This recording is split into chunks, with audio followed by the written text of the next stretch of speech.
प्रिय विद्यार्थियों, बहुत बहुत स्वागत है राजकीय मानव विद्यालय के इस YouTube प्लेटफॉर्म पर। और एमए फाइनल हिंदी साहित्य की इस क्लास में हम प्रथम प्रश्न पत्र के नाटक, निबंध और आलोचना वाले प्रश्न पत्र में हम जो सिलेबस में जो नाटक जोड़े गए हैं उनका एक एक करके क्रमवार अध्ययन कर रहे हैं। और उनमें से हमने जो नाटक अभी हम जिस पर विचार कर रहे हैं वो है स्कंदगुप्त।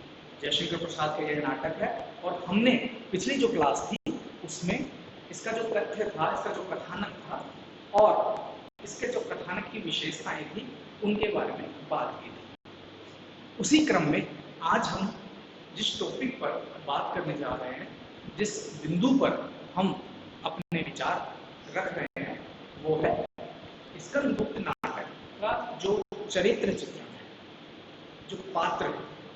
ये हम जानते हैं कि किसी भी नाटक की जो सफलता है वो पात्रों पर बहुत कुछ निर्भर करती है, क्योंकि यह एक दृश्य और श्रव्य माध्यम है।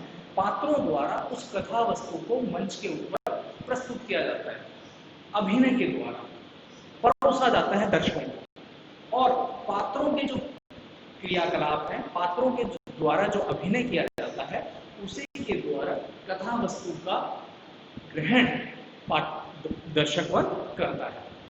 तो आज हम इस नाटक में जो चरित्र चित्रण किया गया है प्रसाद जी द्वारा, इसको हम देखेंगे।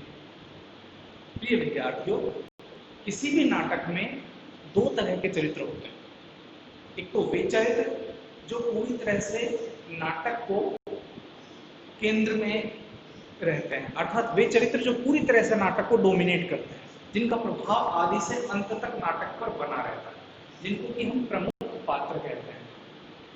दूसरी श्रेणी के वे पात्र होते हैं जो कि अपनी उपस्थिति समय समय पर बहुत थोड़े समय के लिए आते हैं मंच पर और अपनी भूमिका का निर्वाह करके पीछे हट जाते हैं। ऐसे पात्रों को हम गौण पात्र कहते हैं। कथानक के लिए दोनों ही तरह के पात्रों का और उनका समायोजित होना नितांत आवश्यक है, क्योंकि कथा वस्तु का जो प्रेषण होता है वो इन दोनों पात्रों के ऊपर ही निर्भर करता है। अगर हम बात करें स्कंदगुप्त नाटक की, तो स्कंदगुप्त नाटक में जो प्रमुख पात्र हैं वो है स्कंदगुप्त, कुमारगुप्त, देवसेना।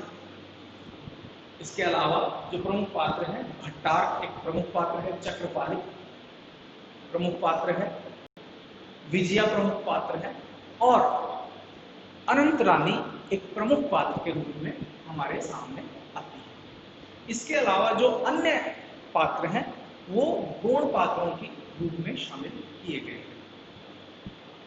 ये तो है पात्रों की जो श्रेणियां हैं।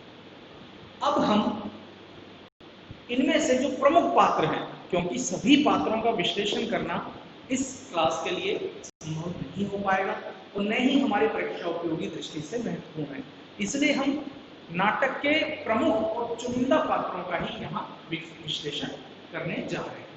तो इनमें से जो पात्र सबसे प्रमुख है वो है स्कंदगुप्त। स्कंदगुप्त, जैसा कि इस नाटक का शीर्षक है, वह चरित्र आधारित है, अर्थात स्कंदगुप्त इस नाटक का नायक है और उसी नायकत्व को वह सिद्ध करता है और इसी के फलस्वरूप इस नाटक का जो नामकरण हुआ है वह नायक के नाम के आधार पर हुआ है। तो स्कंदगुप्त इस नाटक का सर्व प्रमुख पात्र है और वह इस नाटक का नायक भी है। प्रसाद ने अपनी सम्यक दृष्टिकोण का प्रयोग करके एक उदात्त, वीर और ऐसे पात्र का सृजन किया है जिसमें बहुत सी विशेषताएं हैं। उन विशेषताओं को हम एक एक करके जानेंगे, लेकिन पहले हम इतिहास के दृष्टिकोण से स्कंदगुप्त के बारे में थोड़ा समझने का प्रयास करते हैं। अगर हम इतिहास को देखें तो 2वीं से 5वीं शताब्दी तक भारतवर्ष पर जो गुप्त साम्राज्य रहा था उसमें स्कंदगुप्त एक प्रमुख पात्र है। स्कंदगुप्त कुमारगुप्त महेंद्र के पुत्र थे और स्कंदगुप्त जो कि ऐतिहासिक पात्र हैं, उन्होंने महेंद्रगुप्त के बाद, कुमारगुप्त महेंद्र के बाद भारत में राज्य किया था और इनका जो शासन था न केवल राजनीतिक दृष्टिकोण से अपितु सांस्कृतिक और साहित्यिक दृष्टिकोण से भी महत्वपूर्ण था। इन्होंने गुणों पर और शकों पर अपनी शक्ति द्वारा विजय प्राप्त की। इन्होंने जन सेवा के भी बहुत सारे कार्य किए थे, जिसमें एक था सुदर्शन झील का निर्माण, जो कि बहुत से लोगों की आकांक्षाओं को या उनके एक लोक उपयोगी कार्यों के लिए महत्वपूर्ण माना जाता है। आज भी इतिहास में सुदर्शन झील का उल्लेख बहुत बार किया जाता है। तो अगर हम इतिहास के दृष्टिकोण से देखें तो यह एक इतिहास सम्मत पात्र है जिस पर कोई भी संदेह नहीं हो सकता। हालांकि बहुत सारे पात्र काल्पनिक होते हैं, इतिहास में इनका उल्लेख होते हुए भी बहुत ज्यादा उनके बारे में ऑथेंटिकेट प्रमाण नहीं प्राप्त होते, लेकिन स्कंदगुप्त के बारे में सप्रमाण हम यह कह सकते हैं कि वह निसंदेह एक ऐतिहासिक पात्र है जिसका इतिहास में बहुत बार उल्लेख आया है। अगर हम अगली विशेषता की बात करें तो स्कंदगुप्त का जो चरित्र विधान है वो देवता कोटि में आता है। अर्थात प्रसाद ने, स्कंदगुप्त ने जिन चारित्रिक विशेषताओं का सृजन किया है वह देवता कुल की आती है। अर्थात एक देव पात्र में जो विशेषताएं पाई जाती हैं वह प्रसाद ने स्कंदगुप्त में सृजित की है। यह जो पात्र है वह वीर है, योद्धा है, वह त्यागी है, वह एक सच्चा प्रेमी होने का प्रयास करता है और इन सबसे ऊपर भी वह सर्वाधिक महत्व देता है अपने राष्ट्र को। वह अपने प्रणय को, अपने प्रेम को स्वीकार करके भी अस्वीकार कर देता है ताकि वह अपना पूरा ध्यान अपने राष्ट्र पर लगा सके। वहां पर उसकी त्याग की भावना देखी जा सकती है।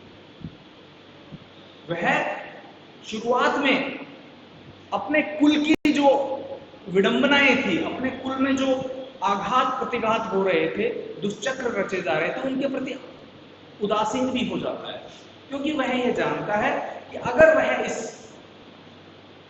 कुल कौटुंबिक माहौल में पदार्पण करेगा तो वहां पर झगड़ा या पारिवारिक कलह उत्पन्न होने के बहुत ज्यादा चांस रहेंगे, इसलिए वह उसके प्रति उदासीन हो जाता है। अपने मित्र के पूछने पर वह कहता है कि हाँ, मुझे राज्य नहीं चाहिए, मुझे लड़ाई झगड़ा नहीं करना, लेकिन वह आशंकित है, वह परेशान है उन अव्यवस्थाओं से जो गुप्त कुल में उत्तराधिकार के जो अस्थिर और जो ढुलमुल नियम थे वह उनके प्रति उदासीन हो जाता है। लेकिन बाद में जब उसे अपने उत्तरदायित्व का बोध होता है तब वह उस उत्तरदायित्व को ग्रहण करने के लिए तत्पर हो जाता है। वह कर्मयोगी है, वह अपने कर्म से पीछे नहीं हटता, वह दुश्चिंताओं में पड़कर भी उन दुश्चिंताओं से उबरना चाहता है। उसके सामने बहुत ज्यादा षड्यंत्र रचे जाते हैं। जो अनंत रानी थी, उसकी जो विमाता थी, वह जो भट्टार के साथ, भट्टार और प्रपंच बुद्धि के साथ अपनी इसकी मां को मारने का भी यत्न करती है तथा इसको भी नुकसान, स्कंदगुप्त को भी नुकसान पहुंचाने की कोशिश करती है। किंतु स्कंदगुप्त इन परेशानियों की परवाह न करके सही समय पर अपनी तक्षण बुद्धि का प्रयोग करके उस षड्यंत्र को विफल करता है। लेकिन फिर भी जब उसे पता चल जाता है कि उसकी विमाता ने अन्य लोगों के साथ मिलकर षड्यंत्र करके उसे जान से मारने की कोशिश की है, तब भी उसका जो आंतरिक भावना थी वह क्षमाशील प्रवृत्ति की थी, वह उनको क्षमा कर देता है। तो यह स्कंदगुप्त एक विशेषता के रूप में आता है कि उसमें क्षमा भी पाई जाती है। अगर हम बात करें अगली प्रवृत्ति की तो वह एक नीतिज्ञ है, वह कुशल राजनेता है। उसे यह पता है कि मालवा में हुनों का आक्रमण हुआ है, वह सही समय पर जाता है और वहां के जो राजनीतिक षड्यंत्र के द्वारा हुनों को उकसाकर मालवा पर आक्रमण करने की जो योजना बनाई गई थी उसको विफल करता है। जब हुन साम्राज्य पर, मगध पर आक्रमण कर देते हैं तथा भट्टार्क आदि उसका असहयोग करके, विश्वासघात करके उसको हराने का प्रयास करते हैं तथा एक कुंभा नामक बांध को भी जब तहस नहस कर दिया जाता है ताकि स्कंदगुप्त की पराजय संभव हो जाए, तब वह इन विफलताओं से, इन विद्रूपताओं से उबर कर सामने आता है और अपने दिमाग और इच्छा शक्ति, अपने बल और शौर्य का प्रदर्शन कर अपने साम्राज्य की रक्षा करता है। यह विशेषता स्कंदगुप्त में विशेष तौर पर उभर कर सामने आई है। वह एक देश प्रेमी है, उसे अपने व्यक्तिगत स्वार्थों के बजाय अपने देश से अधिक प्यार है। वह सत्ता का लोलुप नहीं है। वह चाहता तो हूणों और शकों से संधि कर लेता, अपना एक सुरक्षित भाग प्राप्त कर लेता राज्य का। नहीं, उसने ऐसा नहीं किया। वह यह जानता है कि जो बाहर के जो लोग आएंगे वह मगध के वैभव का विनाश ही करेंगे। तो यहाँ पर उसके राष्ट्र प्रेमी होने का सबूत मिलता है। स्कंदगुप्त एक वीर योद्धा के रूप में सामने आता है। वह योद्धा है, वह विभिन्न युद्धादियों में विजय प्राप्त करके लौटता है। उसके अंदर क्षमा का गुण है, लेकिन उसकी सबसे बड़ी विशेषता यह है कि वह स्त्री के सम्मान का पक्षधर है। वह स्त्री के सम्मान की रक्षा करना जानता है। वह एक प्रेमी भी है। वह यह जानता है कि वह पहले विजया की ओर आकृष्ट होता है। विजया उसके प्रेम की आकांक्षी बनती है, लेकिन यहां पर आकर स्कंदगुप्त को विश्वासघात होता है और विजया उसका वर्ण न करके भट्टार्क का वर्ण कर लेती है। बाद में उसे जब पता चलता है कि देवसेना के मन में उसके प्रति प्रेम है, तो वह उस प्रेम को पाना चाहता है, वह उस प्रेम का आकांक्षी है। लेकिन देवसेना भी उस प्रेम को राष्ट्र के लिए बलिदान कर देती है। तो स्कंदगुप्त भी सहज ही देवसेना के इन विचारों से प्रभावित हो जाता है। उसके मन में देवसेना के लिए एक उदात्त किस्म का प्रेम जग जाता है। तो यहाँ पर प्रसाद ने स्कंदगुप्त नाटक में स्कंदगुप्त का जो चरित्र विधान किया है वो बहुत संश्लिष्ट चरित्र विधान है। स्कंदगुप्त न केवल योद्धा है, न केवल राजनीतिज्ञ है, कुशल राजनेता है, कुशल लीडर के रूप में सामने आता है, अपने कुटुंब को एक करता है, अपने राज्य का बचाव करता है और जो पराशक्तियां थी, जो बाहर की शक्तियां थी, हूण हो या शक हो, उनका विनाश कर देता है। तो इस प्रकार वह अपने साम्राज्य की रक्षा करने में सफल होता है। उसकी एक और विशेषता है उसका दयालुपन। वह अपने मारने वालों के प्रति भी दयालु है और उन्हें क्षमा कर देता है। तो यह एक संश्लिष्ट चरित्र चित्रण प्रसाद के द्वारा किया गया है, जो हम यह मान सकते हैं कि प्रसाद ही ऐसे व्यक्ति थे जो इतने गूढ़ चरित्र का निर्माण, इतने संश्लिष्ट चरित्र का निर्माण कर सके। स्कंदगुप्त नाटक का और स्कंदगुप्त नायकत्व के रूप में निर्विवाद यह नाटक सफल है और निर्विवादित रूप से स्कंदगुप्त ही इस नाटक का नायक है। कई बार यह प्रश्न पूछा जाता है कि स्कंदगुप्त नाटक का नायक कौन है और उसके चारित्रिक विशेषताओं को स्पष्ट कीजिए। तो निर्विवाद रूप से स्कंदगुप्त का नायक स्कंदगुप्त नाटक है। इसी के नायकत्व को सिद्ध करते हुए, इसी के नाम के आधार पर इस नाटक का नामकरण स्कंदगुप्त किया गया है। स्कंदगुप्त में बहुत सारी चारित्रिक विशेषताएं हैं। योद्धा है, स्त्री सम्मान का आकांक्षी है, वह प्रेमी है, वह देश प्रेमी है, राष्ट्र प्रेमी, और एक प्रकार का उदात्त चरित्र यहाँ पर पाया जाता है, जो इस बात की विशेषता है।